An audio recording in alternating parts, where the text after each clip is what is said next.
Are we finally turning the corner with the freight market? Are we seeing the beginnings of positive trends? Short answer, yes. Better answer, yes, but there's a little more to it than that. We'll check in with Jason Miller to explain and share his thoughts.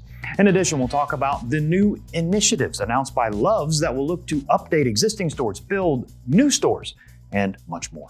Plus, the data. That's what this show is all about. We have the latest recruiting and freight data ready to go. For Randall Reilly, I'm Joshua Miller, and this is the 30-Day Reset.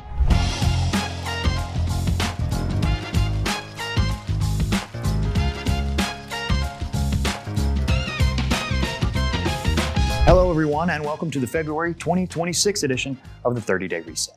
Thanks so much for joining us. We'll dive right into it in just a moment.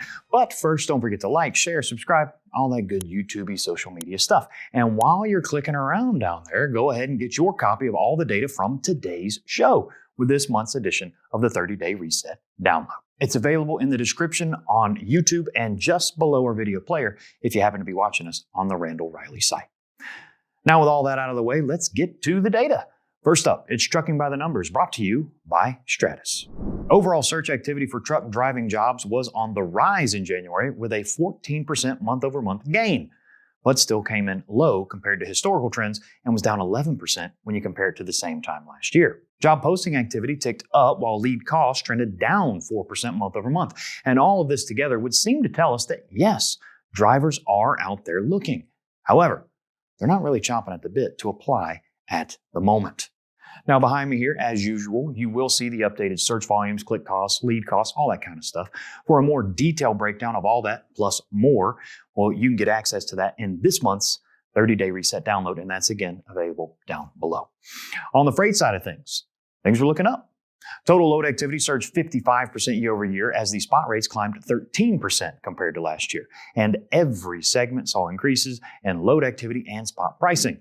Drive-in loads increased by 63% as spot rates rose 22% year over year. Refrigerated loads were up 38% as rates shot up 36% year over year. And the flatbed loads increased by 60% as rates increased 9% year over year. Now let's check out this month's news story. Love's travel stops are looking to make a big splash in 2026. Love's president, Shane Wharton, recently outlined their growth plan for the year. The chain is committed to staying the course and expanding on what's worked for the company. So what's that mean? Well, a $700 million plan to build new locations and remodel existing facilities. This initiative, which they call the Road Ahead Plan, looks to have more than half of all Love's locations be either newly constructed or renovated by 2035. Zeroing back into this year, 2026, the plan includes building 20 new locations, remodeling 35 existing stores, creating 1,500 free truck parking spaces, introducing new items to the Love's Fresh Kitchen food offerings, adding 8 more Buffalo Wild Wings Go outlets, opening their very first Whataburger, refreshing company roadside service trucks, increasing service for RV owners with 23 new RV stops, 150 new hookups, as well as offering RV tires and batteries for the first time. And they're going to be upping their number of EV chargers and opening a biodiesel refinery. Sounds like the folks over at Love's have a lot planned for this year. So if you're out there on the road, keep your eyes peeled for new locations popping up and those existing locations getting a refresh. For more details on this story, you can read more over at truckersnews.com. I'll drop the link to the story down for you below. Now let's check in with our friend Jason Miller to get his read on the economy and where he thinks we're headed. This is the most positive update, I would say, in at least a year in terms of where things are sitting right now, especially from a spot market pricing standpoint. So in the dry van space, as we're filming here in mid-February, DAT has all-in dry van truckload rates at about $2.47 a mile. That is the highest reading since late 2022 on an all-in basis. And so we have seen a huge jump up since November. The one caveat, though, and I'm a very conservative person in terms of calling a market change, is rates had been trending down in January like they normally would, up until Winter Storm Fern made its appearance and dumped 1.5 feet of snow across a big swath of the country and a massive ice storm in the south. So right now it is a little difficult to separate out how much of this increase in February may be due to just extreme winter weather that we've seen. But another encouraging data point is new order momentum for manufacturers, again, the source of most trucking freight. January was the best reading we've had since January of 2025.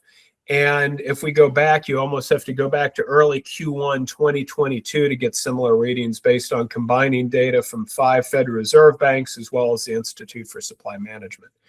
But again, sort of checking the enthusiasm, this very encouraging reading just brings us back to the average reading that we saw between January of 2012 and December of 2019. So it's a good reading. It's a sign of improvement. It's also just 1 month. So we want to see February's data also show up really strong, and ideally then March. And if by that point we've got 2 or 3 really good readings, then I think we're in a much greater position to say demand conditions should be improving. And when we look at trucking demand right now, so the ton-mile index that I co-author and is published through Standard & Poor's, the good news is we are up year over year about 1% as of our most recent reading in November. Our data lags a little bit because it's based off government statistics, which themselves have been delayed with this shutdown. So we're up about 1% year over year. The concerning development, though, is we are actually just neutral to the readings we were seeing in late Q1 and much of Q2 of 2025. So we're not showing much growth right now at the moment. And so that is sort of the unique position that we're in. It does feel a lot of this rate tightening was due to capacity exiting more so than demand improving on a real fundamental basis. So we'll wait and see where this comes in. If we see more encouraging manufacturing data, we should see the ton-mile index pick up over the coming months. And then one thing to keep in mind is if you're budgeting for equipment replacement and expansion this year, especially on the truck trailer side, you need to be budgeting, I would say, at least 10% more per unit. And the reason for that is if we look at where aluminum prices are right now in the United States, they are at record levels. And so we're already seeing truck trailer prices go up.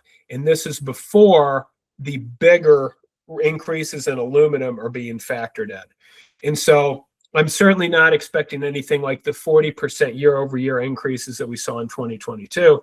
But just be aware that I'd be budgeting at least 10% higher year over year. And depending on what happens in the sector and what happens with aluminum pricing, you may be looking at 12.5% to even up to 15%. And so just be prepared this year for elevated equipment costs as those manufacturers are having to pass on their higher costs on to buyers. The more that we see trailer orders pick up and the more, let's say, momentum would start being improving in the truckload sector, the more those manufacturers will feel comfortable passing on their higher costs. So that's our February market update. Again, very encouraging. When we're back here in March, we should get a sense for how February played out and make a little bit more informed conversation where the market seems headed as we start getting into the freight season ramping up. All righty.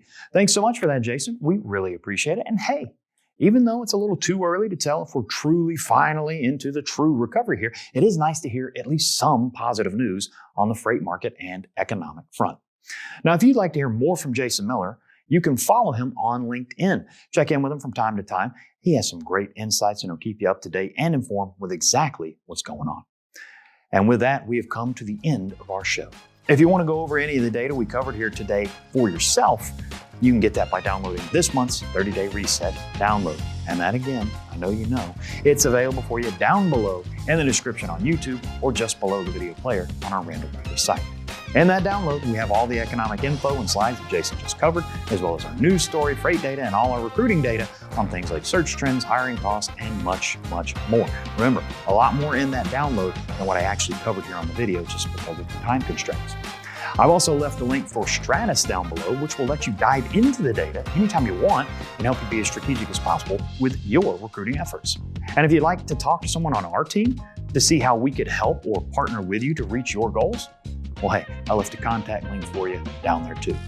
We got more great content coming for you this month on the channel, including a new calculator, more of our Ask Emily short series, and new episodes of the Recruiting Roundup and Digging Deeper. So stay tuned for all of that. Now we'll be back with another edition of the 30-Day Reset next month to kick off March with all the latest data and another check-in with our friend Jason Miller. Thanks for joining us, everybody. Until next time, thanks for watching.